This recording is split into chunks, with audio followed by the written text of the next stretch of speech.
Hello everyone, I'm back with another video, and in today's video we have an HP laptop. This is an HP 240 G9 model. And in this video I'm going to go over how you can open it up and how you can add, remove, upgrade the RAM for your laptop.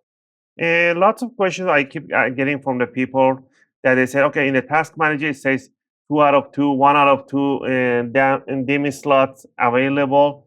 That's really not true, because not just on this laptop, on many other laptops, that information from the task manager, it's really not true. Because I don't know, something with the Windows that the manufacturer motherboards, they don't go hand to hand on the laptops, that it doesn't detect what kind of if the RAM is available, the DIMM is soldered on the board or not. So don't go with that. If you want to know exactly how much, if you have a RAM DIMM available, if you have soldered on the board, you have to open the laptop to see it. There's not a tool to let you know. All right, that's why I make this video, to show you guys and explain. All right, in this video, I'm going to open it up and I'm going to show you guys how to remove that RAM and upgrade it. This is an Intel Celeron. So let's get into it. First thing first, you want to power off the laptop completely. You don't need to back up your files or anything like that. You just power it off and you'll be fine. Next, you want to flip it upside down, and I'll go over the tools I'll be using and the compatible RAM I'll be linking in the video description in case you want to purchase yours. All right, first thing first, a good screwdriver is a must. I get a lot of people damaging the screw heads on their laptops, and just because they don't use the right screwdriver set. I recommend the iFixit screwdriver set, as they have one of the best bits out there. So you're going to use a Phillips #1. If you get the Pro set, they will include you with an opening tool, some tweezers. If not, grab this basic set just like me. I purchased myself this one. And for the opening tool, I'll be using a metallic guitar picks, are really suitable to opening cases and covers. You need a curved or straight tweezers. All right, with these two on hand, we're going to get it started. So there's a head and screws under here. There are 3 of them at the back rubber. So you want to put the opening tool right underneath and just lift it up a little bit and pull it up like this, and it will lift up the adhesive. It's a double-sided tape. Do the same thing in the front end. Lift it up, bring it up.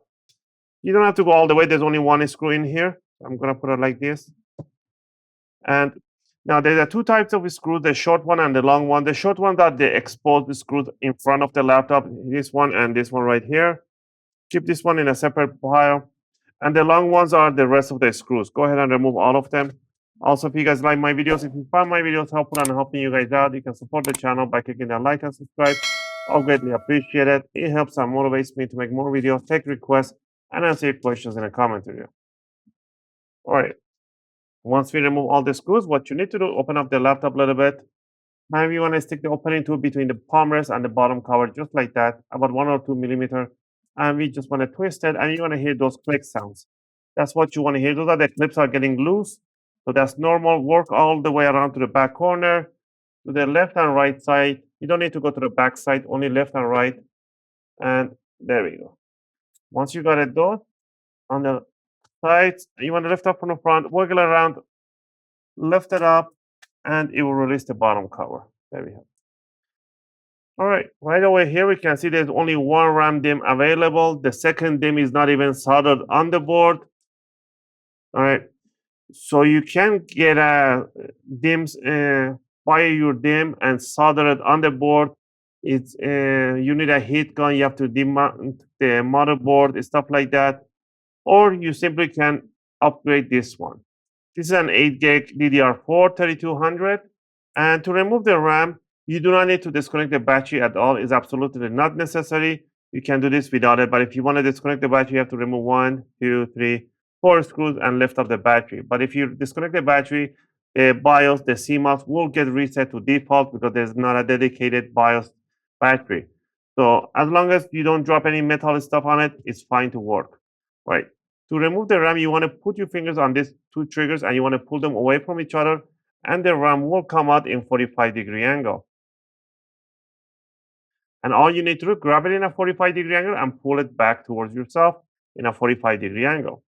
There is a notch on the RAM right in here, and there's a cut right on the DIMM. You have to make sure that they are aligned. Doesn't matter the orientation of the RAM chips and stuff like that. You can put it this way around.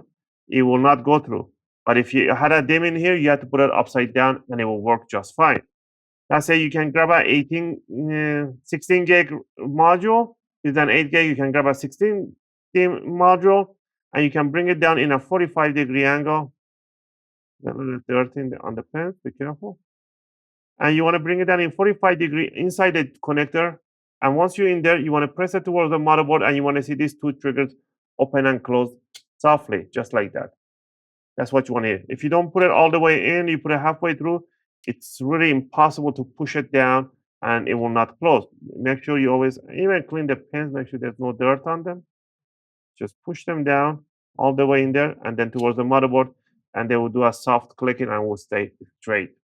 All right, now once you put the new RAM in here, we are gonna put the bottom cover on. You don't have to put the bottom cover on to test it out, but I'm just gonna do it. You can put it, I like to put the HDMI display port down in 45-degree angle in the connector and push it down, make sure you those nice click sounds, and then let go of the rest on the front, on the back corners, right there, and pinch it down, make sure, if you see any gap opening, you wanna pinch them down. I like to put the back corner screws, those are for the hinges, to hold the hinges firmly in place. So when you open the screen, it doesn't rip the hinges apart. And put the one in the back. I will power it on so you guys can see that it works.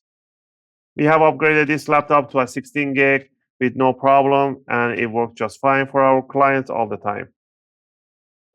And most people, like they say, oh, you have to disconnect the battery, is absolutely not necessary.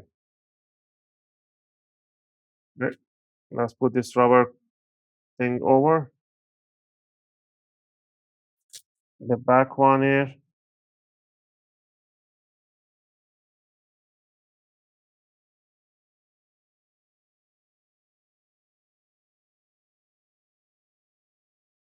All right.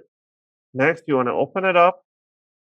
Again, if you see any gaps, openings, and stuff like that, you can pinch them together and it will go to its place.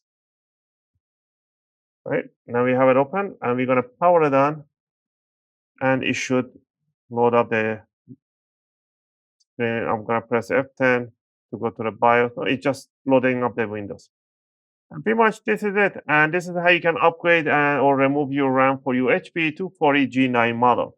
Again, if you want to get the compatible 16 gig module, I'll leave that link in the video description in case you want to purchase. Again, if you have any question or requests, feel free to leave them in the video comment. I'll try to answer them as soon as I can. As always, thanks for watching, and I'll see you guys in my next video.